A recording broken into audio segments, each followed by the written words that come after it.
تو آپ مجھے بتاؤ محرم میں جو کچھ ہو رہا ہے کیا یہ غیر مسلم کو اسلام کی طرف مائل کرے گا؟ یہ عمل ہے بھائی؟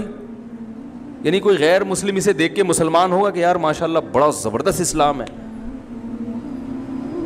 افسوس ہمیں اس پر ہے کہ دیکھو جن کا مسلک ہے، جن کا فقہ ہے، وہ جو کچھ کر رہے ہیں انہیں کرنے دو. اپنے بارے میں یہ فیصلہ کرو کہ ہم سنی ہیں یا شیعہ ہیں.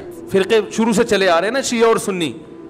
ختم کرنا تو ممکن نہیں ہے. تو حضرت عیسیٰ علیہ السلام جب نازل ہوں گے تو تلوار کی زور سے تمام فرقوں کو ختم کر دیں گے. تو جو کام عیسیٰ علیہ السلام کا ہے وہ خود کرنے کی کوشش نہ کرو، جو حضرت مہدی کا کام ہے وہ خود کرنے کی کوشش نہ کرو. ہم کسی فرقے کو ختم نہیں کر سکتے، لیکن ہم اپنے آپ کو ڈیفائن کر سکتے ہیں. ہم یہ بتا سکتے ہیں کہ ہماری رائے میں صحیح کیا ہے. تو میرے بھائی، نبی صلی اللہ علیہ وسلم نے فرمایا 73 فرقوں میں سے ایک جنتی ہے. تو یا تو ادھر چلے جاؤ، یا بولتے کیوں نہیں؟ ابھی نہیں بول رہے تو پھر عمل کیسے کرو گے؟ یا تو پورے ادھر چلے جاؤ یا پورے ادھر آ جاؤ. مجھے خدا کی قسم اس پر کوئی اشکال نہیں ہوتا کہ شیعہ لوگ ماتم کیوں کر رہے ہیں، شیعہ لوگ یہ سب کچھ کیوں کر رہے ہیں، وہ جو ہے وہ مرثیے کیوں پڑھ رہے ہیں. مجھے اس پر اشکال نہیں ہوتا. ان کے دلائل ہوں گے ان کے پاس، ان کے علماء ان کو بتاتے ہیں. وہ کب کہتے ہیں کہ ہم سنی ہیں؟ وہ کب کہتے ہیں کہ ہم صحابہ کو حجت سمجھتے ہیں؟ ایک چیز کا انہوں نے دعویٰ ہی نہیں کیا تو ہم ان پر وہ کیوں تھوپے ان کے سر پہ؟ لیکن میں آپ کی بات کر رہا ہوں، میں ان لوگوں کی بات کر رہا ہوں جو اپنے آپ کو سنی کہتے ہیں. تو بھائی پھر سنی ہو تو جو اہل سنت والجماعت کے جو چاروں مکاتب فکر ہیں، حنفی، مالکی، شافعی، حنبلی، اہل سنت کے ہیں نا، ان کی کتابوں میں کہیں بھی اس طرح کی کوئی چیز بولو بھائی نہیں ہے. ماتم کرنا اہل سنت کے ہاں جائز نہیں ہے. نبی صلی اللہ علیہ وسلم نے میت پر چیخ و پکار کرنے کو حرام قرار دیا ہے. نوحہ کو جو میت پہ رونا پیٹنا ہوتا ہے، گریبان چاک کرنا، اس عمل پر آپ صلی اللہ علیہ وسلم نے لعنت فرمائی ہے. صحیح بخاری صحیح مسلم کی حدیثیں ہیں. حضرت جعفر طیار رضی اللہ تعالی عنہ نبی کے سگے چچا زاد بھائی میدان جنگ میں شہید ہوئے. 4 بیویاں بیوہ ہوئی ہیں، چھوٹے چھوٹے بچے یتیم ہو گئے. آپ نے ان کی بیویوں کو زور سے رونے کی اجازت نہیں دی.